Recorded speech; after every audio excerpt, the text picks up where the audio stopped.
So I'm starting now, and understand that we are tired after all this extremely interesting lectures and discussions. And also my plan is to introduce some ideas and fields of possible research and applications in different fields connected with the logic and algorithms as the major topic of research of Professor Rajan. Yeah, I think you can talk as much as you like, because really it's still very late, and you can stay here discussing other topics at the end of the audience. So it's just okay. So I'll try also to look to the screen a little bit, because it's usually I have an additional screen to use it, but now it's only there. Okay, so my plan is to say something about finite and infinity, very little about infinity, but mostly about finiteness in our world now, and very few words about the concept of definability, and then something about education and learning as constructing. So, the finite world. Actually, a lot of mathematics was developed because of approach to infinity. And the finite objects and structures, for example, you have a finite part of the infinite series, infinite sequence. And this finite part of this is approximation to something infinite. You have first 10 or million digits of pi. That's approximation to the pi itself. But today, we have more and more opposite situation. Mathematicians can investigate some infinite objects, but use this for finite situations. So infinity now is approximation to finite. I would like also to indicate some important events in mathematics happened in 20th century. It was started, as we discussed yesterday, or today in the morning, with building foundations for mathematics.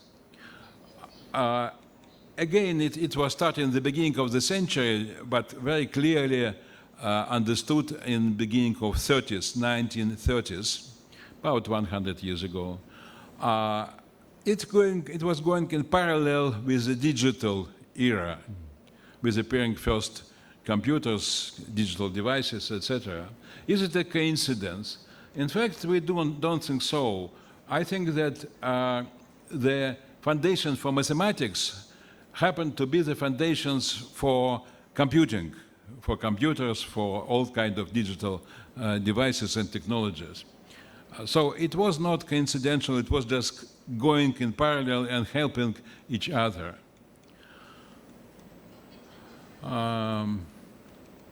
Yeah. About infinity. There are some figures and discussions about infinity, starting with the idea that consider only finite objects. For example, in Plato, in Euclid's works, there is no line, straight line. Straight line is infinite, and he considers only the segments of the line.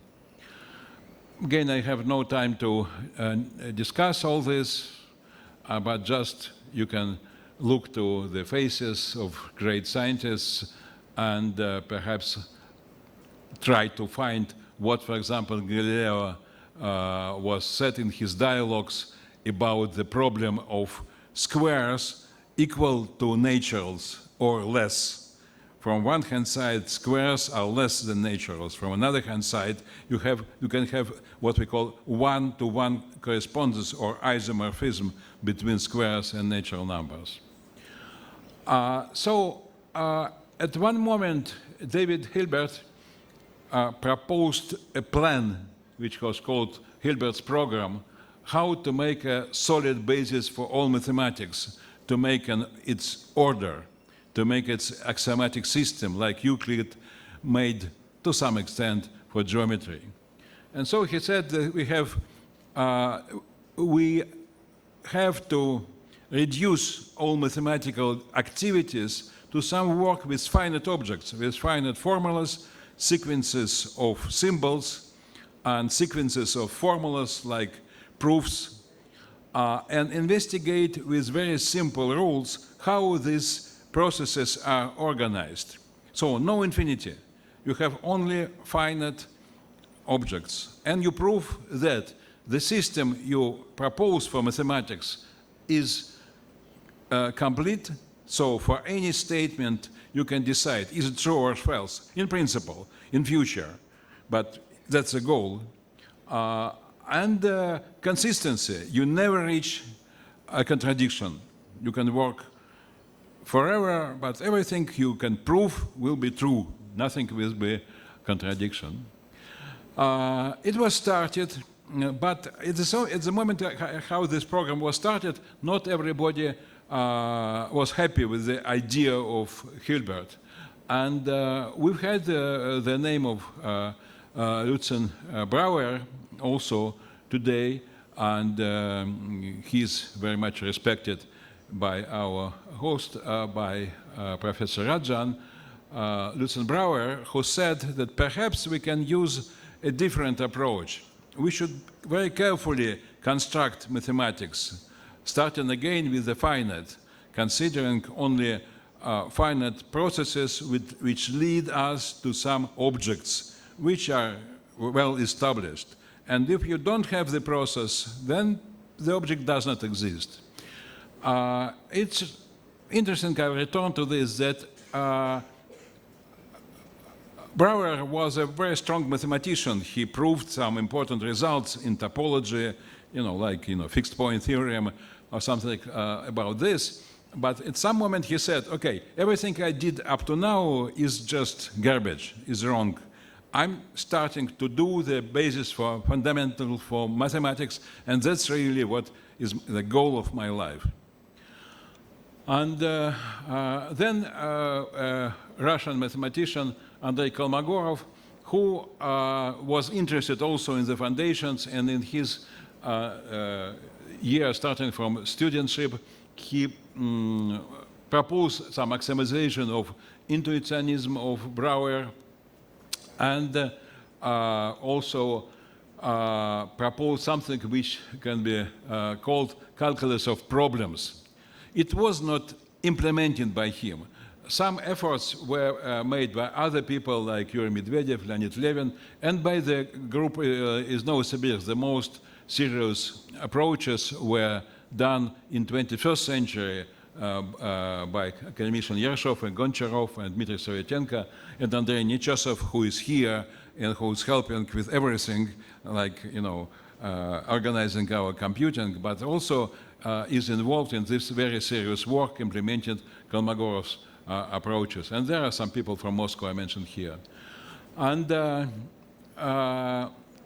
Kolmogorov also proposed his definition of computability. We mentioned that formal definition of computable function was made by Markov. Markov's idea was to look not to the numbers, how it was done before, and arithmetization of mathematics, but consider even more natural way, consider just strings of symbols. But Kolmogorov started with, decided in the 1945, this year the World War II finished, he said that we should turn from the continuous mathematics, he personally, to finite mathematics, and specifically to results of Turing and Church, as he wrote here, to his teacher, Nikolai Luzin. And it was not purely theoretical, his interest to computing. For example, in 1947, he bought 10 mechanical calculators the famous in Europe Felix calculator, German-made machinery. From some moment, even have some electromotor in this. And then he was started also with algebra of 2-bit functions on 2-bit variables and application to the theory of relay contact circuits. It was 51, the moment when some computers were produced in different parts of the world. I will return to this a little bit later. And Kolmogorov, as the greatest mathematician of the century, of course, was proposed from time to time to speak to International Mathematical Congress, the one-year talk. And in his talk in 51, for example, the introductory talk was by Kolmogorov, and the final talk was by John von Neumann. And in 97, he had a talk on the foundation of information theory and probability, and the first section was increasing role of finite mathematics. So he's saying pure mathematics is developing successfully as primarily the science of the infinite. Until recently, mathematical natural science was dominated by modeling of real phenomena using mathematical models based on mathematics of infinite and continuous. But using the brain as data from the Lord God, a mathematician could not be interested in the combinatorial basics of his work. But the artificial intelligence of machines, it was said in 1970, must be created by man, and man has to immerse himself in the inevitable combinatorial mathematics. So that was his results of his turn, as I said, from continuous and infinite to the finite objects. And then he did a lot for foundation of computer science, and also he introduced the general concept of algorithm, not a formalization, but also a formalization of called Kolmogorov-Uspensky programming language based on graph algorithms, like Turing with this, tape, and Markov with this words, strings manipulation, and Kolmogorov with graph manipulation. And his idea was that on these graph algorithms, any specific algorithms with local rules can be immediately simulated. Here are some phases of the computing era.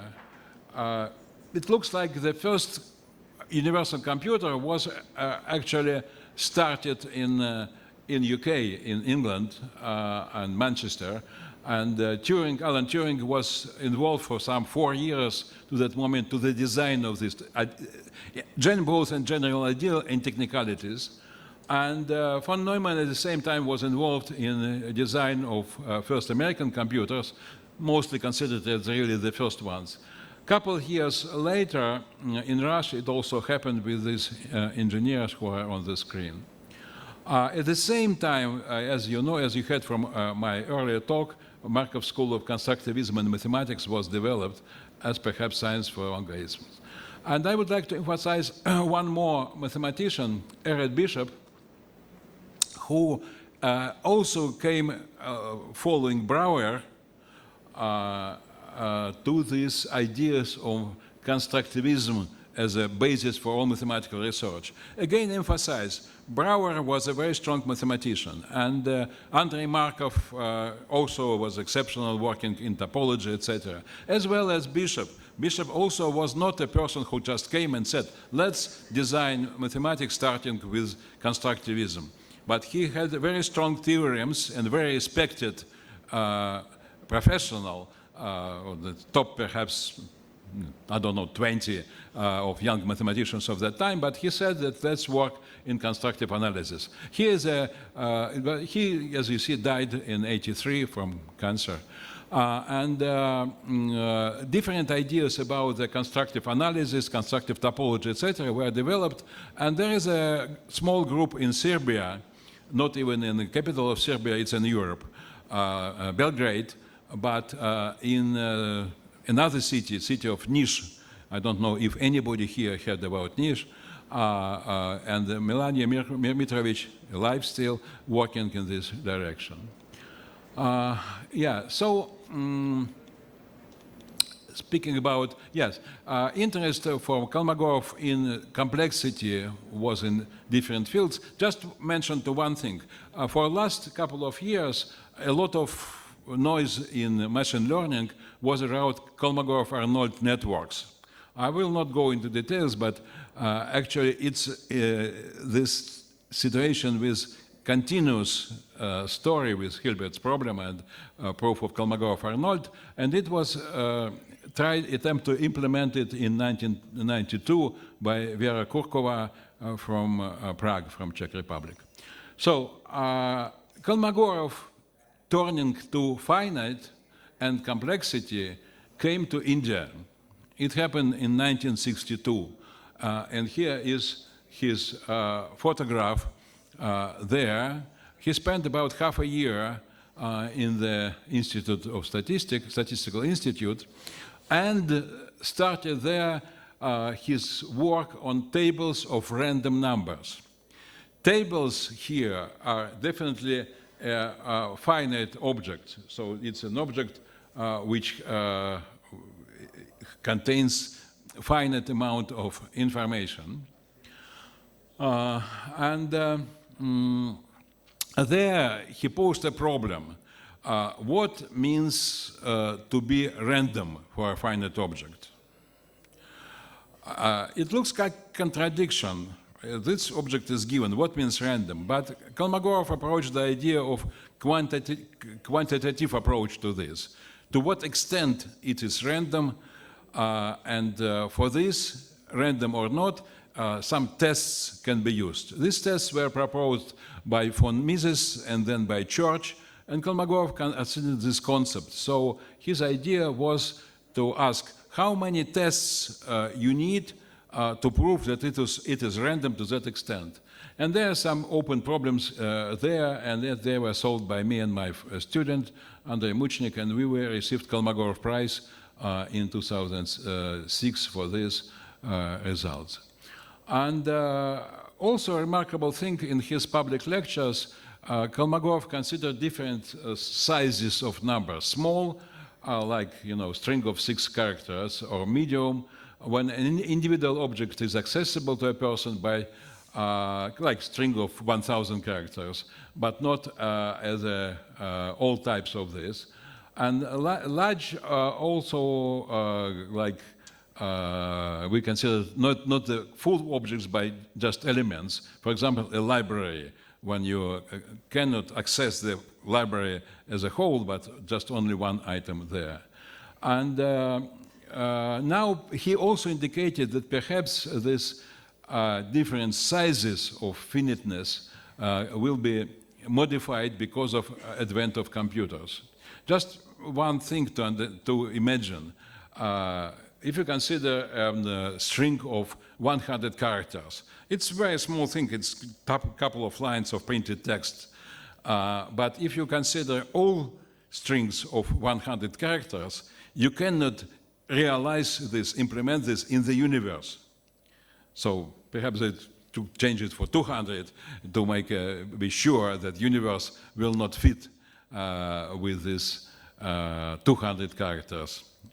So it means that something is not existing in our world, like the collection of all strings of the length 100. Some other reports were done by Kolmogorov, and eventually he also investigated what is called the human ChatGPT. He proposed to his members of his laboratory try to continue a Russian text and measuring what is the probability of that continuation. And eventually in '65, he published his famous work, 3 Approaches to Definition of the Concept of Quantity of Information. This definition of him was that the complexity of an object, for example, of string of characters, is the shortest description of it. And description of it is an input for an algorithm, for a computable function, which results in this object. So description is like an algorithm. You put something in to it, and it print out the output. So the complexity of the output is the shortest input. That's very simple. But with this definition, there is a problem. When we explain to students the idea of Kolmogorov, we usually say that there is an optimal way to describe objects. Oh, happy. There is a shortest description of everything in the world. But at the same time, we say, yes, but it's not so true, because you can put inside another algorithm some description of something very complicated, some 1 million digits, but you put it inside an algorithm, and then the description of it will have, say, 10 digits only. You say just take this and print this 1 million, which is hardwired into your algorithm. But at the same time, Kolmogorov was saying one should, however, think that the various reasonable options presented here will lead to estimates of complexity that differs by hundreds rather than tens of thousands. Therefore, such quantities as the complexity of the text of the novel War and Peace can be considered definite with practical unambiguity. So he says that eventually you can measure complexity. So we have this clear contradiction. On one hand side, you can put inside algorithm a fixed object like hardware implemented. There's something he says that it's absolute. The same was with his disciple. So we can say that if you put some fixed object, or 10 objects, or dozen objects, or million objects into hardware as algorithm, then it will be not natural. But it's very hard to distinguish between more natural and less than natural. And in the world of ChatGPTs, you in fact put into hardware a lot of information, and then how to measure this. So, I propose a very simple modification. This is Kolmogorov definition.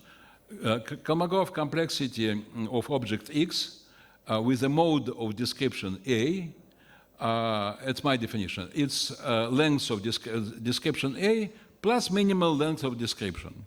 So in Kolmogorov definition, we don't have this first term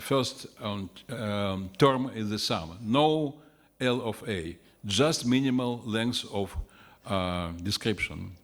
And in this case, we can escape from this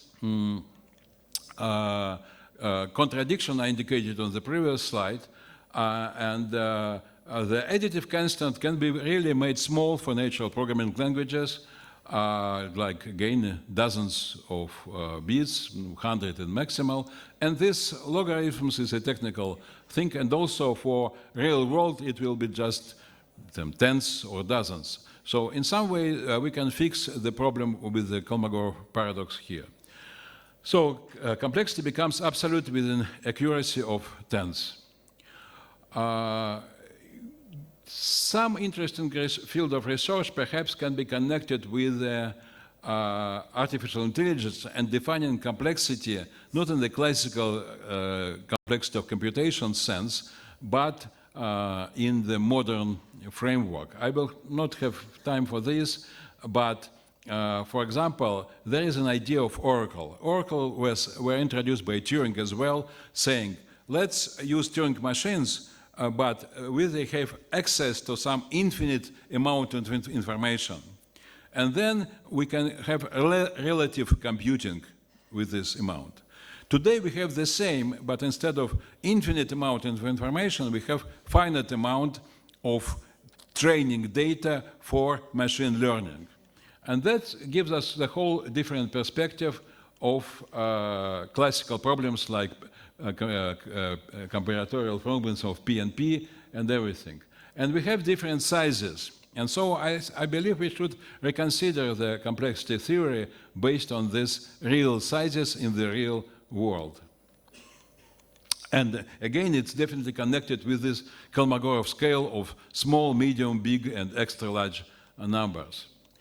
Actually, the idea that some of the bigger numbers do not exist was discussed by different authors, for example, by Paul Bernays from Hilbert and Bernays famous monograph, and by some other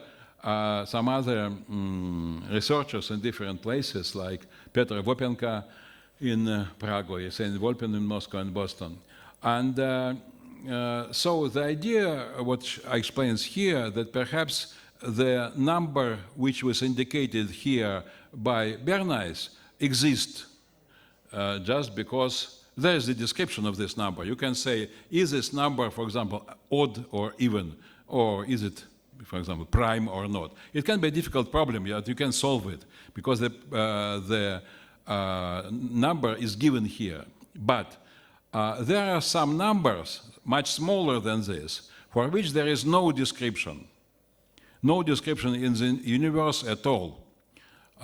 Because, as I said, the complexity of description will be more than the size of the universe. So there is no description, there was no algorithm, no mode of description, and these numbers perhaps do not exist really in our universe.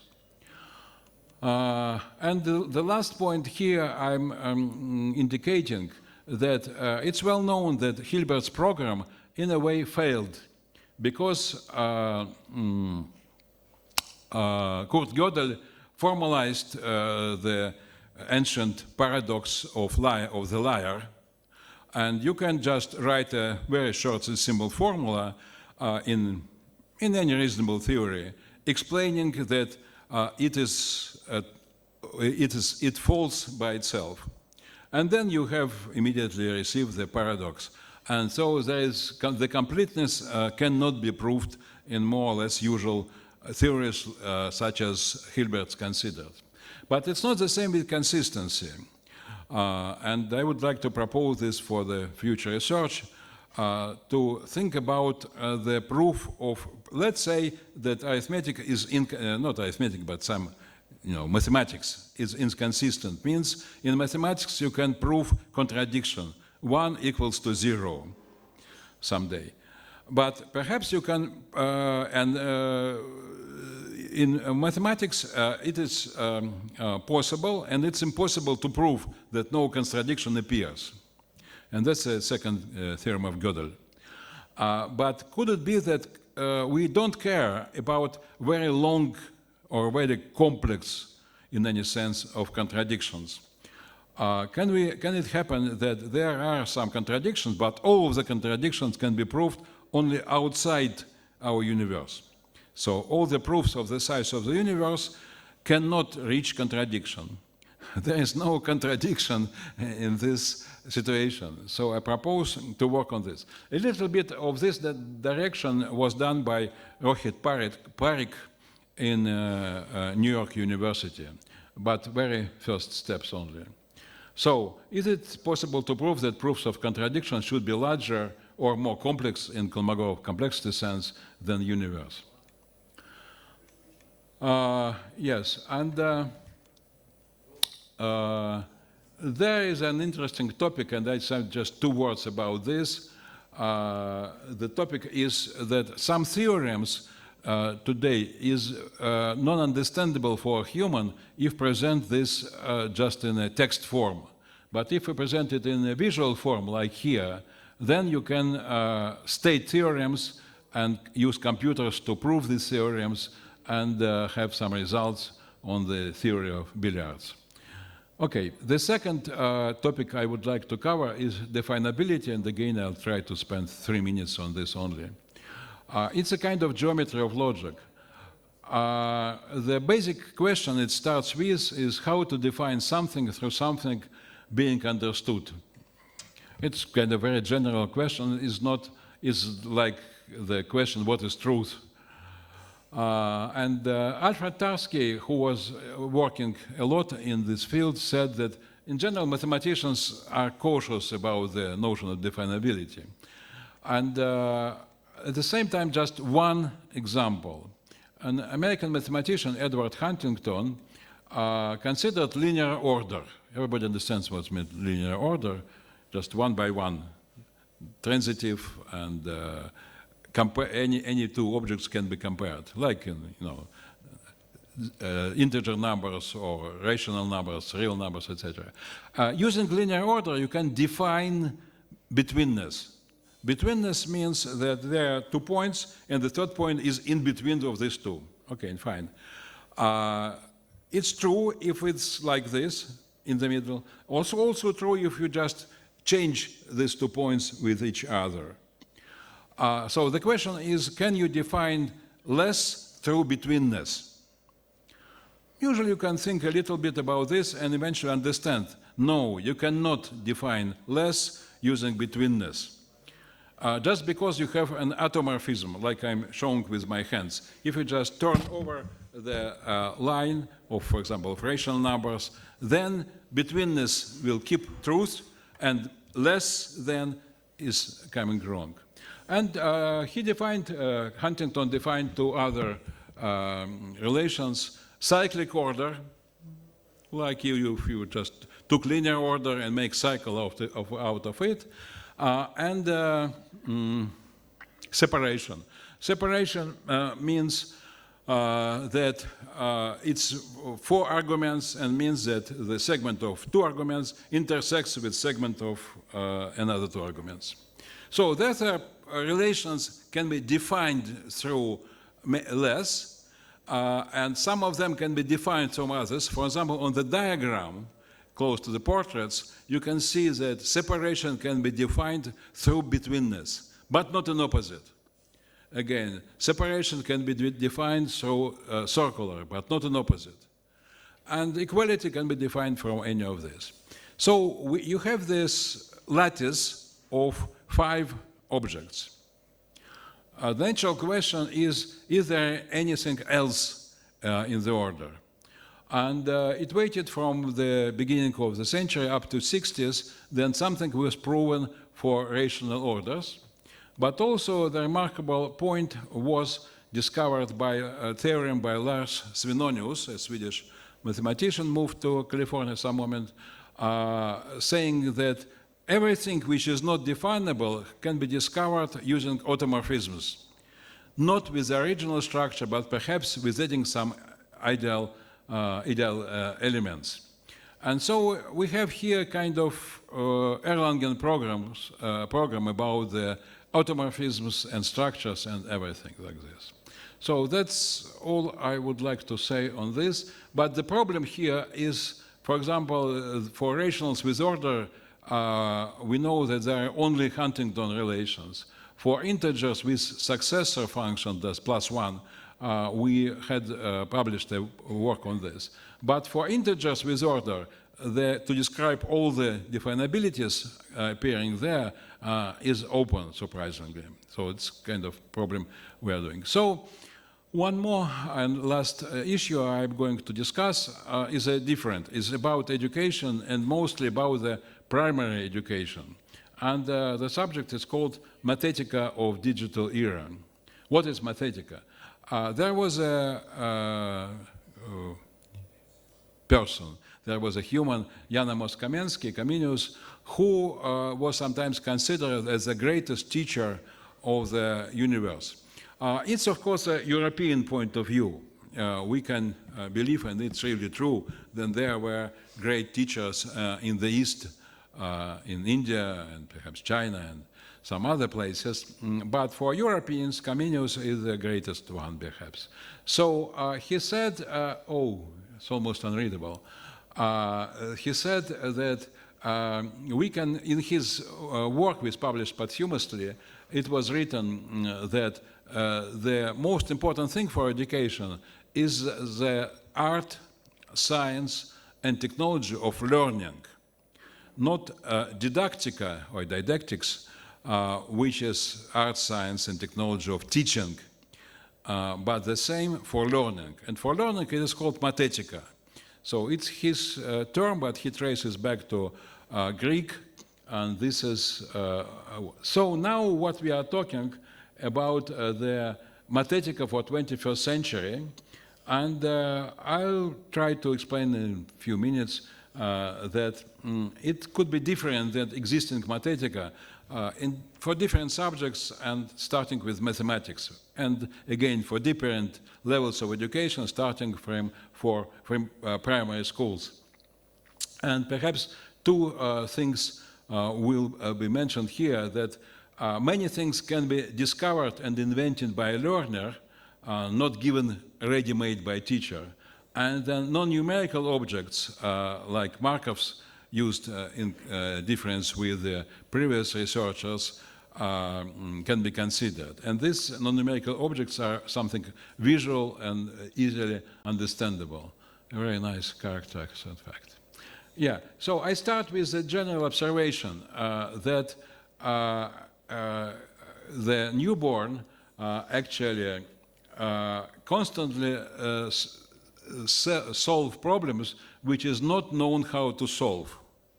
Nobody can explain to this young guy how to move ahead, or how to see object, or how to grasp something, etc. And so they learn themselves by inquiry.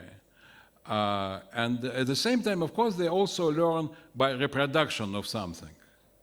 Look to an adult and repeat and try to reproduce it. But for us, the most important point here is solving problems not known how to solve. This is a key word in approach I'm going to explain. So why it is important today? Just because of what was called future shock by Alvin Toffler in 60s, and singularity even more in about the second decade of ongoing century by Ray Kurzweil.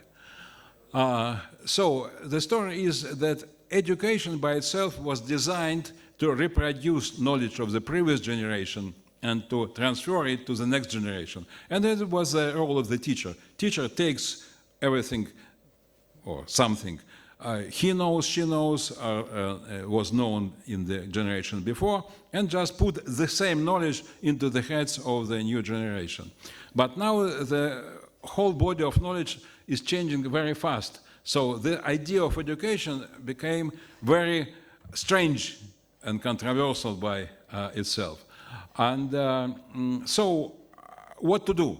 The natural idea is that because we expect the adult is meeting new situations, new problems constantly, then perhaps the young learner, in primary school, for example, student, also will be kind of adapted to the idea of something new is happening constantly.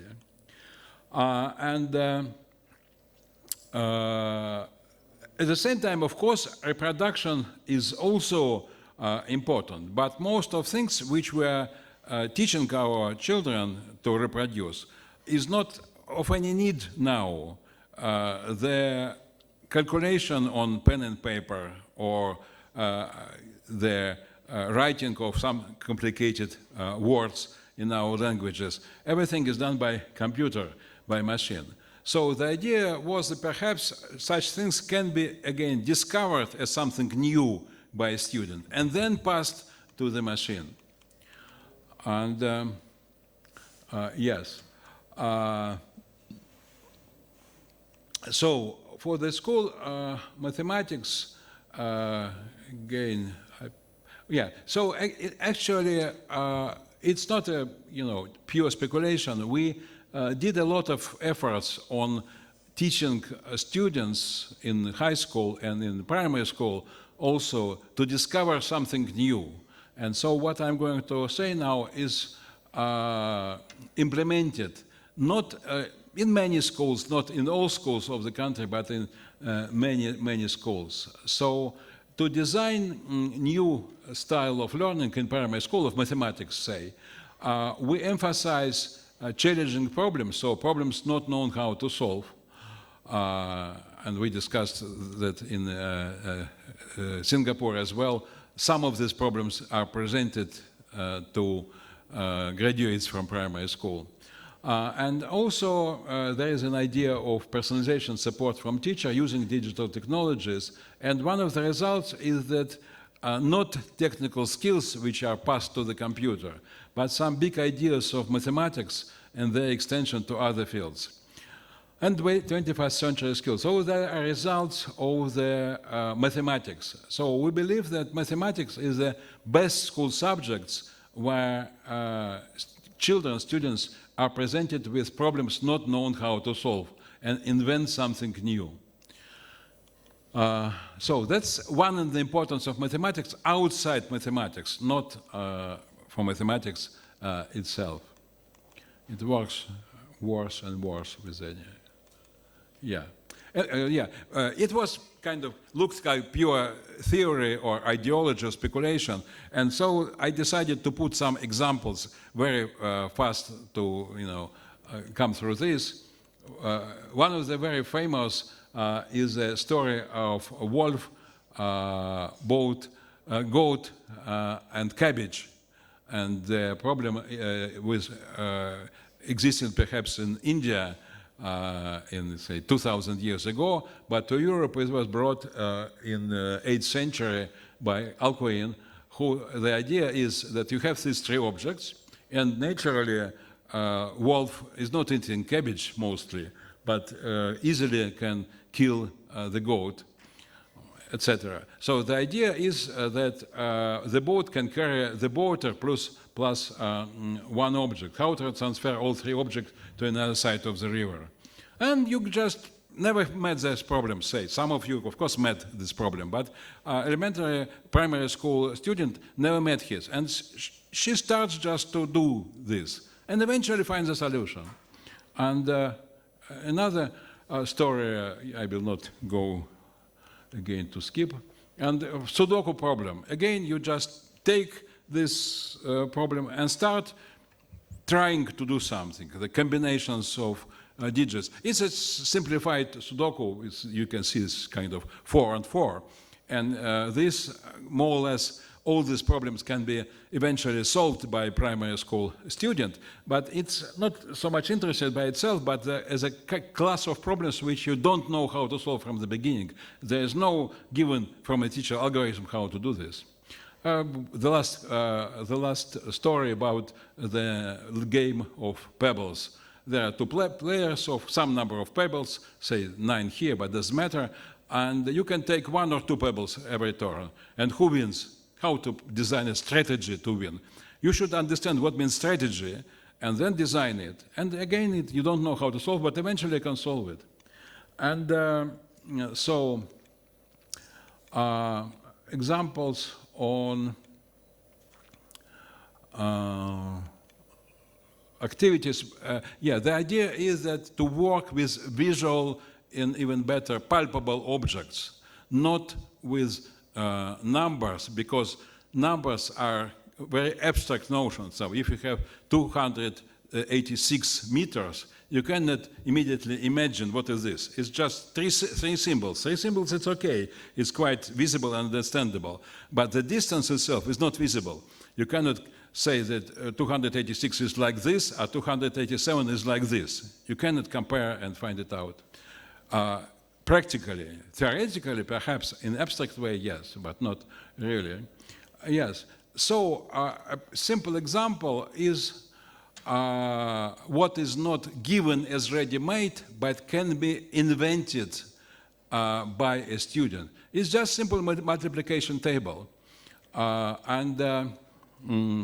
This is that you should multiply, say, 7 by 4. How to do this? You should just draw a rectangle of the 4 by 7 and just put the consequent numbers 1, 2, 3, 5, 88 or 87, you can skip something, or 89 again, and put it your own multiplication table constructed by yourself, your personal multiplication table. Then you can compare your table with table of other kids. So what is the idea here? That table is not given by an authority, by the president of the country or by the universal wisdom or by a textbook or a teacher or your parents, but you discovered this truth, this fact by yourself. Okay, and Also, even a decimal system can be also discovered by yourself. And one more problem is multi-digit multiplication. Again, there is a way step by step design with the students this way to compute products of multi-digit numbers, starting with, as it's written there, one-digit numbers like 2 multiplied by 6 is 12, as we designed on the previous page, and then you just put it under the diagonal. Do you know about this way of multiplying multi-digit numbers? Have you ever seen this? Yes, it was invented in India, and all the Indians, 1,000 years ago, were doing like this. And then it came to Arabs. In Arabs, they came to Fibonacci. And Fibonacci introduced this method in India. And so for a while in Europe, it was called Fibonaccian multiplication, like these diagonals. It's kind of more understandable and simple. Again, I will not have much time to discuss it, but it's like it works. And it can be discovered, designed by students themselves. And again, yes, as I said, the basic objects we are using are not numbers. We introduce all the numbers, but they are too abstract. We start with something more visual and intuitive, and develop mathematical thinking about, first of all, strings of objects. Bags are the same as sets, but the difference is that in one bag there could be several objects which are the same. You can have a bag with 2 apples and 3 bananas, not like the set theory. And introduce tables and then later trees, and everything is visual, palpable on the screen, on page, on the desk. There are some examples. For example, words are just strings, and bags can be operated. And here, for example, is a table in which you should fill blank cells, discovering how English numerals are produced in English language. Yeah, here it is done. Okay, again, not time too much. And the trees also are introduced here. And also there are programming which can be done in this way on this very inexpensive thing, but again, programming is visual and implementation is visual, also on the floor or on the screen, etc. And one more is introduction to the theory of areas on the squared paper, like geoboards. And again, you can invent ways how to calculate the areas, but also then invent axioms for calculation. You can invent rules like you have 2 pieces and how to calculate the whole. You just should add 2 numbers, and that's how it's working. And it's close to the end. Yes, that's the end, happy end. Yes, so what was it about? The finite and complexity, the definable, and learning as construction. Again, I skipped a lot, as you can see in the presentation. Before that, I skipped also when designing the presentation. So hopefully I fit in less than 1 hour. Thank you.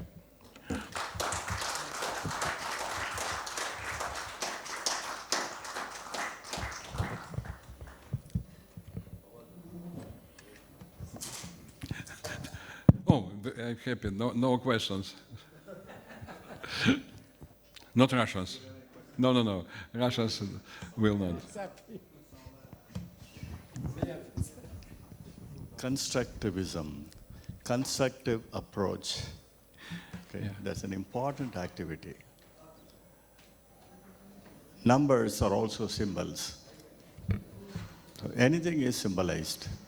We understand everything in terms of symbols, patterns. We don't load our brain using zeros and ones.